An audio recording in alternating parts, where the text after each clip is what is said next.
Imagine a world of the future. This world has a perfect happy drug. Work has been entirely abandoned. Technology too advanced to imagine has replaced the entire labor force. Everybody's happy all the time. Serotonin flowing throughout their euphoric minds. Medicine is now focused around augmentation. The body is completely morphable with the drug raffia. In this pastel life, all is done for you. There's not a care in the world.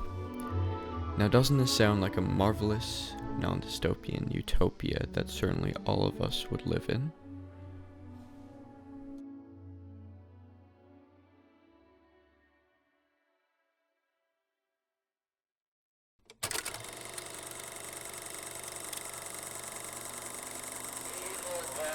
手足を失い、それを仮の手足で埋め合わせたとして何になるのです。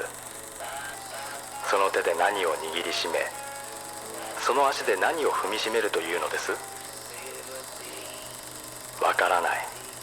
我々にはラフィアもテクノライズの思想もまるで無縁のものです。人類は老いたのです。あとは緩慢な死を迎えるだけです。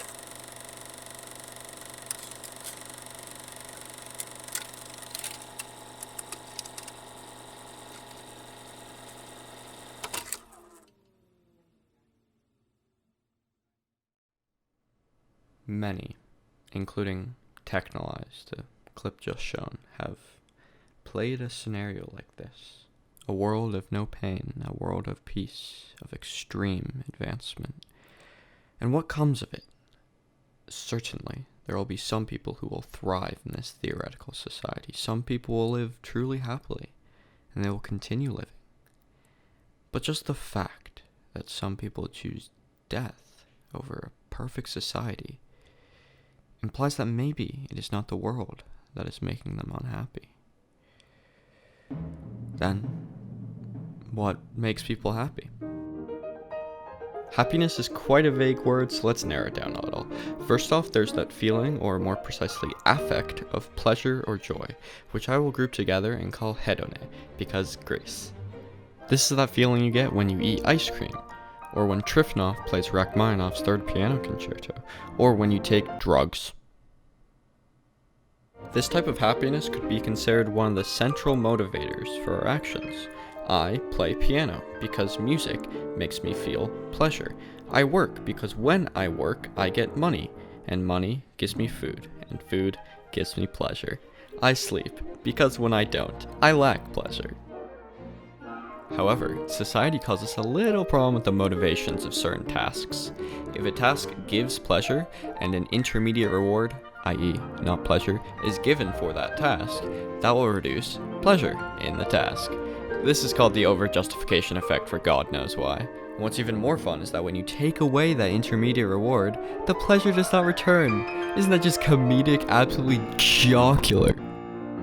There are some hopes though. Some theories state that the effect is cognitive. Believing that you are doing something for the pleasure of doing it, and believing that you have control in the activity may both let you keep that intrinsic motivation. Hedone has some bad news in the long run. Like many other things in the head meat, we adapt to it and return to a set point. When referring to hedone, this tendency is called the hedonic treadmill. And treadmill is a really good image for this idea, because no matter how hard you try, you won't get much farther from where you are right now. In addition, the opponent process theory also states that if you try to gain long-term hedone, like through drugs, not only will you adapt and lose that gain of hedone, but once you stop, you'll experience withdrawal symptoms due to the relative loss of hedone. It truly seems hopeless to try and control long-term hedone from these theories. However, the hedone set point, the point at which your hedone usually lies, may in truth be a settling point. You may be able to increase it, potentially via gratitude, optimism, and altruism. But this type of happiness still remains primarily outside of your control. However, there is another branch of happiness, and that is life satisfaction. Instead of being a feeling like hedone, this is a judgment, or more precisely, an appraisal. Many things affect life satisfaction. Personality is one. The more emotionally negative you are, the less likely you are to be satisfied with life. The more open you are, the more likely you are. If If you're a night owl, you are less likely to be satisfied with life. If you are sociable, you are more likely. If you are stringent, you are less likely. And if you play League of Legends, there's like 0 chance, I calculated. However, these are all just correlations. Being a night owl does not necessarily cause lack of life satisfaction. But if not wanting to try the octopus nigiri at a sushi place is the source of all of your miseries, you are in luck, as all of these traits, except being a night owl, are changeable. Clinical intervention in aging can make a person less neurotic, and cognitive practice can make a person more open-minded and easygoing. Self-esteem is much more correlated with life satisfaction than all personality traits, with approximately double the correlation coefficient, especially in individualist countries. While this isn't a causative conclusion, it is predicted that higher self-esteem does in fact cause higher life satisfaction. And your self-esteem is quite easily moldable. If you act altruistically, think rationally, maybe with a little help of some cognitive behavioral therapy, behave as your ideal self would, and surround yourself with a supportive community, your self-esteem will rise. And when I say that your self-esteem is easily moldable, what I mean to say is that it's exceedingly hecking hard to mold your self-esteem. But it is possible, especially if you put the effort in. And if you think it isn't possible, that alone is a barrier to increasing your happiness. Just believing that you have control over your life and that your actions are your own choices is very correlated with happiness, predicting subjective well-being better than wealth.